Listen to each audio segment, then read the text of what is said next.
The storm outside had nothing on the storm inside. The sharp click of heels echoed down the marble corridor of Henderson Industries, the sound as cold and precise as the woman making them. Victoria Lang, the youngest female CEO in the company's history, moved with the confidence of someone who had built her walls high and her reputation even higher. She was known for her efficiency, her brilliance, and her unshakable control. But that morning, as she stepped into her office with a stack of budget reports, she had no idea that a single discovery would crack that icy armor and change her forever. Before we dive deeper, if you believe in kindness, second chances, and the power of unseen goodness, take a moment to like, comment, share, and subscribe to the channel. Your support helps stories like this reach hearts around the world. Victoria's company was struggling.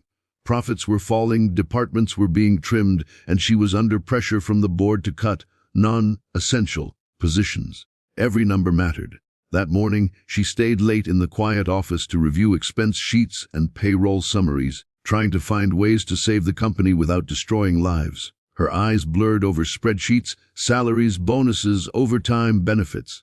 She barely noticed the janitor outside the glass walls, mopping quietly, humming a tune that didn't belong in the sterile world of corporate survival. The man's name was Daniel Reed, mid-30s, plain uniform, soft eyes, and a face lined not by age but by exhaustion.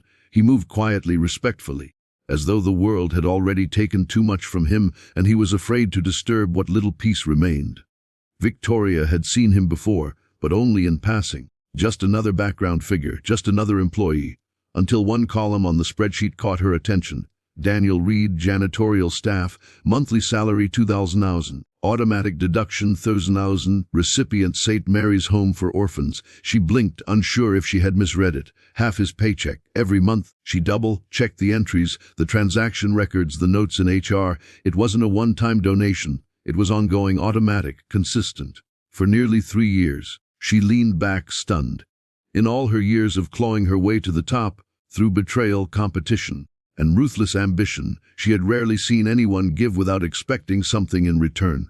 The next day, she couldn't stop thinking about it. Daniel was there again, as he always was, sweeping floors, greeting people with quiet smiles they barely returned. He never complained, never asked for anything. That night, while everyone else left, she stayed behind again, pretending to work but really watching him. The janitor who gave away half of what little he had. It bothered her, not in a bad way, but in a way that made her feel something. Guilt, maybe, or shame, or longing for a kind of goodness she'd long forgotten. She had been raised in poverty herself, but after her father left and her mother fell ill, kindness became a luxury she couldn't afford. The world had taught her that no one helped for free. But Daniel proved otherwise. One evening, curiosity pushed her beyond reason. She drove to the address listed in his employee file. The neighborhood was small and worn, the kind where paint peeled and laughter tried to fill the cracks that money couldn't fix. Through the window of a modest apartment, she saw Daniel helping a little boy with homework. The boy's laughter was soft and sincere, and Daniel's smile, real, unguarded, lit up the small, tired room. She watched as he placed a worn backpack beside the couch, then took a box of canned goods and started packing them into another bag labeled St. Mary's Home. She drove away before anyone saw her, but something shifted inside her that night. She couldn't sleep. The image of that quiet apartment haunted her. The joy inside it, the gentleness of a man who had so little but gave so much. Days passed and the world inside Henderson Industries remained its cold, polished self. But Victoria started noticing small things. Daniel arrived before dawn, fixing broken lights, wiping smudged glass, replacing things others didn't care about. When an intern dropped her coffee in the lobby and nearly burst into tears, Daniel knelt down, reassured her softly, and cleaned it up like it was nothing. When an older accountant forgot her lunch, Daniel shared his sandwich with her. No one noticed. No one thanked him. But he never seemed to need it. Then one afternoon, an unexpected call came into the office. St. Mary's Home for Orphans, the same one Daniel donated to, was at risk of shutting down. Their funding had collapsed, and unless they raised $50,000, the shelter would close its doors. Victoria found herself staring at the number, her fingers frozen over her phone. Something deep inside whispered, "Do something." But she silenced it. It wasn't her problem. She had a company to save. Later that night, she passed Daniel again. He was on his knees, scrubbing a stubborn stain from the marble floor. There was sweat on his brow and wariness in his movements, but when he looked up and noticed her, he smiled politely. That smile, humble, warm, undeserved, broke her composure. For the first time, she asked him softly how he was doing. He hesitated, surprised. "I'm doing fine, ma'am," he said, wiping his hands. "Just trying to keep things shining." She almost asked him about the donation but stopped herself. Instead, she asked about the boy she'd seen. "That's my son Ethan," he said with quiet pride. "He's 8. His mom passed when he was 2. He's my reason to keep going." His eyes softened further. "And the orphans, they remind me of him, of what it means to be alone and still have hope." Victoria felt her throat tighten. She couldn't respond. She excused herself, but that night she didn't go home. She drove to St. Mary's home and met the people Daniel's generosity kept alive. Children who ran up to her with drawings, volunteers who spoke of Daniel as their silent hero.